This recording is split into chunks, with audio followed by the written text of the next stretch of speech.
Hey guys, welcome to today's video. Today, as you can see from the title, I want to bring to your attention 4 summer perfumes that I love. Now for me, I hate the heat. I hate sweating. I know there are people out there who love the heat.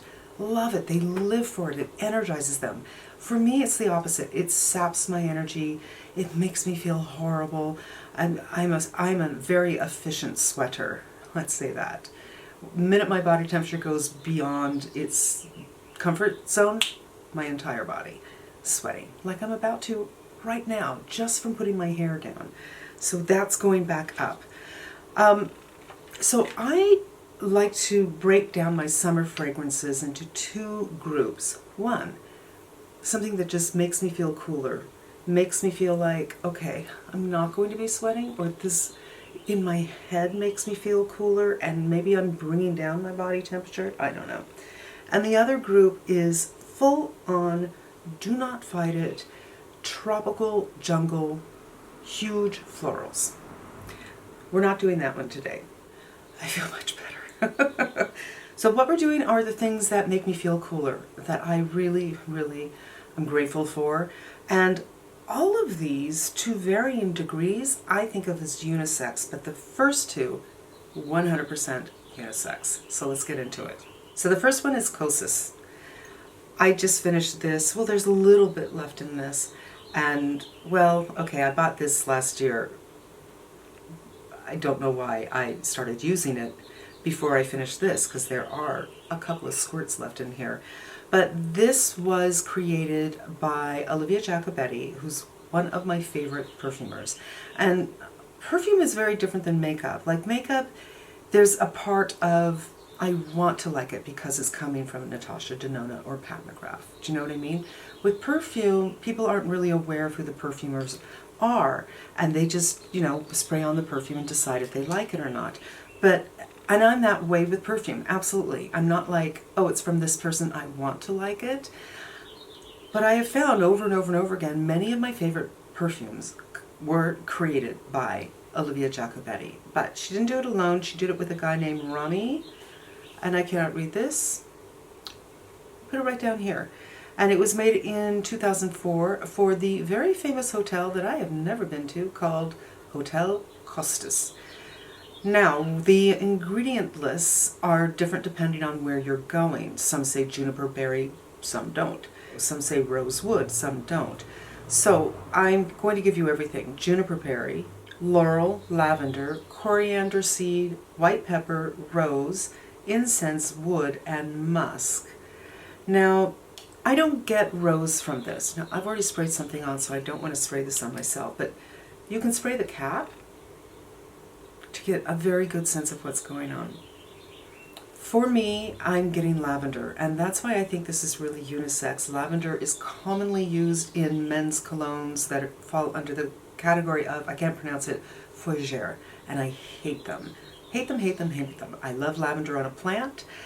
There's lavender in my neighborhood, and when I walk by, I'll often pick some and rub it between my hands. And love in men's cologne, hate it. In this, I love it. So this was a room fragrance, I believe, the hotel, when you walk into the lobby. As I was saying, I closed my mailbox, so that was actually something else.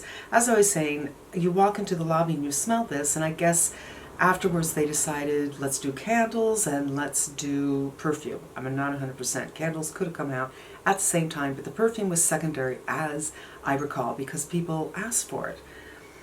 It's just kind of an addictive scent that I can see why people would ask for this. Yes, there is the teeniest whisper of incense. There is, I guess, the teeniest whisper of rose. I really don't think people, especially who don't know perfumes, would not spray this and go, oh, it's rose. It's just a very gossamer, subtle, sheer fabric. Gossamer fabric, maybe weaving through this. It's not a rose scent. To me, it's about the lavender. It's like a softened, cushioned lavender that doesn't assault my senses. I mean, lavender is used in cleansing supplies. They've used in disinfectants. I think of hospitals, really, when I think of lavender. It's not a pleasant association for me. This is a pleasant association because it doesn't have that sharpness that lavender scents can. It's like been rounded off around the edges, and I find this to be oddly very, very cooling. Complex, and yet it's not complex where you're sitting there going, oh, what's that note? What's that note? What am I smelling now? It's complex in that it doesn't feel like one note, but it's so pleasurable. I don't want to sit there and go, what am I smelling? I just know that it smells cooling. It smells beautiful. I absolutely think this could be a unisex for a brave man. You know, if your man's into the very typical things, if they used, what was the thing my dad used? The thing with the ship on it. You know what I mean? If they want that masculine scent, maybe they wouldn't be into this, but if you know a man who's a little more forward thinking and appreciates beauty for what it is, he might be into this. Really beautiful.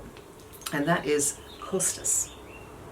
The second one I'm going to talk to, also 100%, maybe more than the COSSIS, unisex. And this is from Frederic Malle, and it's called Invigorate. No, it's not. Invigorate. Invigorate means the bitter orange or the Sevilla orange. And that's what this is, man. This was created by Jean-Claude Ilana. So Frederic Malle is the line, if you don't know this line. And then the perfumer gets a little title right here, gets a little credit, which is unheard of. Oh my gosh, this is what I'm wearing today. So, oh yes, I'm going to spray on some more. Okay. To me, before I tell you about the notes, a lemon tree, a lime tree, get a little leaf, put your thumbnail through and break it open, and that is the sharpness that this opens with. It's sharp and green to me. Yes, you get the orange, the fruit of the bitter orange for sure, not the flower.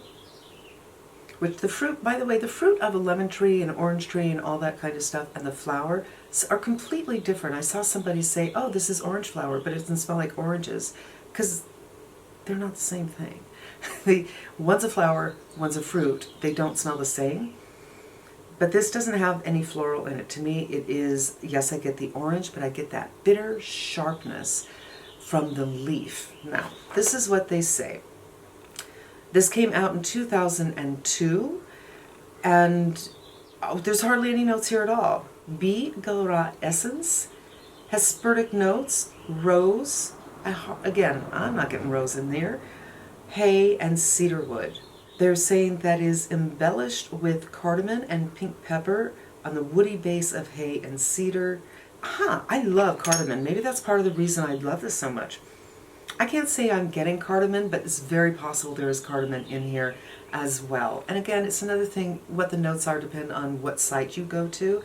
I just love this so much. So while the COSSIS feels like it's cooling me down, this one is invigorating. It's like when I'm feeling knocked out, my head is heavy, my eyes are heavy, I can't think, it's like syrupy in my head. Vroom! This is invigorating, and this heat is no longer killing me, and I feel alive again. And it's expensive, yes, but it is well worth it to me. Oftentimes, scents that have citrus in them, the citrus doesn't last for a very long time. The body will last for a long time, but citrus just does not hang on too long. So you probably want to get a big bottle so you can respray this all the time if you're like me and you're just really unhappy in the heat. Before I move on to the next one, this is to me an eau de cologne in the purest sense. Like I had a little bottle of this when I was a teenager, but I don't remember liking it, but 4711, I think, was the original cologne ever. But my mom had a thing of Ginate. My mom didn't wear perfume. She didn't wear much makeup, but she had some perfume. And she had, well, no, she wore the makeup that she had. But I remember kind of splashing on the Jean Naté when I was a teenager, and it was more lemony. You smelled the fruit more than that, and again, it goes away pretty fast. But it's kind of like maybe a newfangled eau de cologne that could. I know Frederic Malle doesn't do splashes, but if this came in a splash, it would be fantastic. Anyway, let's go on to the next one, which could be unisex. But now we're getting into the iffy, really, I don't know if it's really going to be unisex. And that is the Chanel number 19 EDT. This is a very important note, you guys. The EDP, I don't like. The EDT smells different. Usually in perfumes, eau de toilette is lighter and has less oils in it. And the eau de parfum has more oil, and then the pure perfume is, of course, all oil. So the more oils are, the longer it will last on you, and sometimes it changes the body or even the scent just a little bit. With this, it's a totally different formulation as far as I'm concerned, the EDT to the EDP. This is the EDT, Eau de Toilette. It came out in 1971, and the perfumeur was Henri Robert, who I believe was the house perfumeur for Chanel. You can only get this online at the Chanel site. You used to be able to get this at Bloomingdale's, but I didn't see it there anymore. Daring, distinctive, and uncompromisingly a floral, woody green fragrance with perfect balance. And then composition, they say, an ideal harmony between the vibrant green notes of galbanum, which I love. Handled poorly, it's atrocious. Handled correctly, it is just sparkling. And the soft, powdery notes of iris. So, elsewhere, I find the notes, top notes, bergamot, galbanum, hyacinth, neroli. This is such an interesting composition. So we have galbanum, which is sharp, bergamot, which is a citrus, so it's bright, hyacinth, which is a beautiful, soft, springy floral, and neroli, which, again, another citrus. It doesn't smell like all of these, you guys. These are just the notes in this.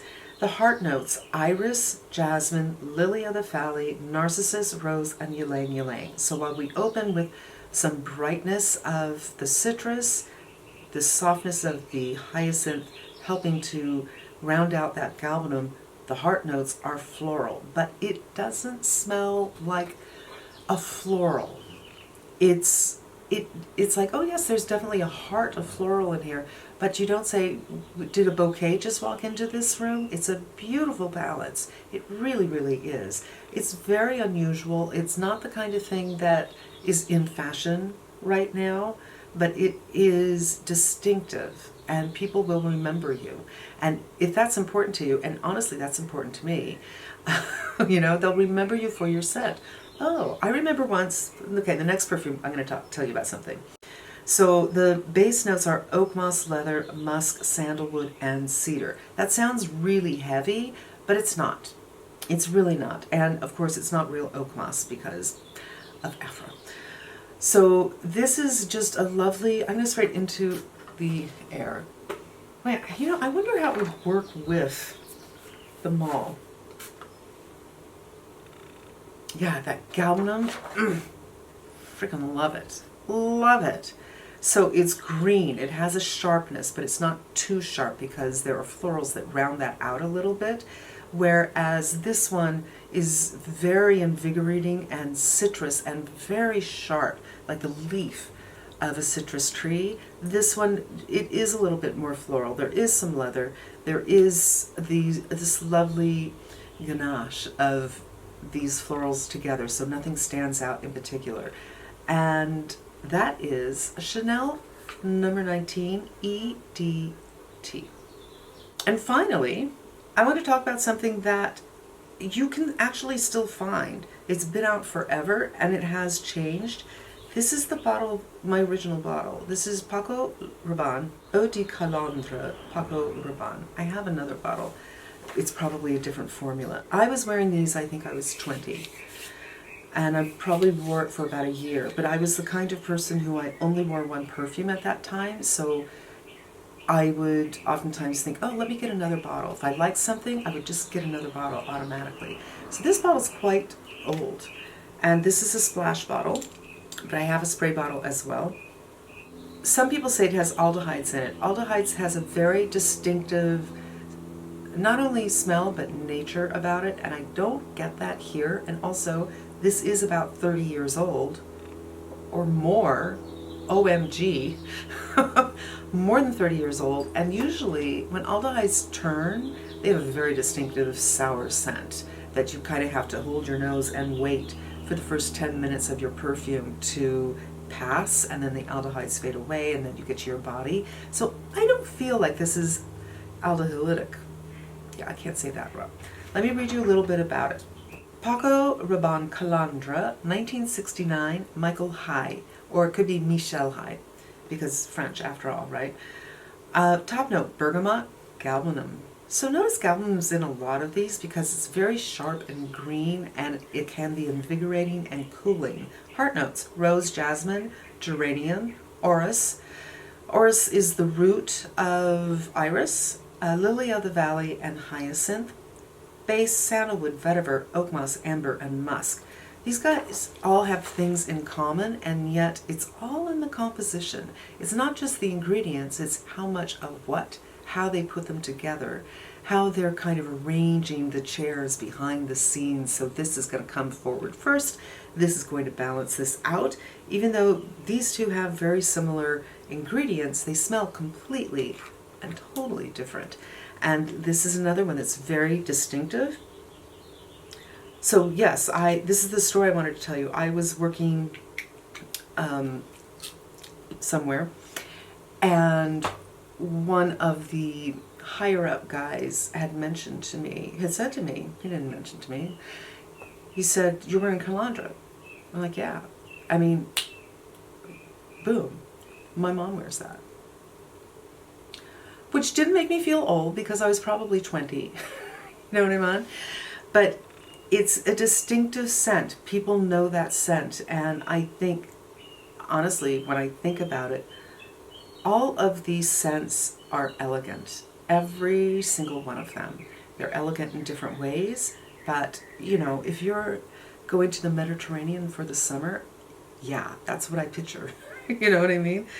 But if you're going to the Cape, maybe you'll be doing this, because they were from the East Coast. And always a classic, the number 19. And that is it, you guys. Four scents that I find to be cooling or invigorating or both in the dog days, the heat, the humidity of summer. And that's it. Links down below where you can get these guys, and thanks so much for spending some time with me. I hope it was helpful to you, and I hope you come again. Until we meet again, be safe, be smart, and I'm wishing you good health.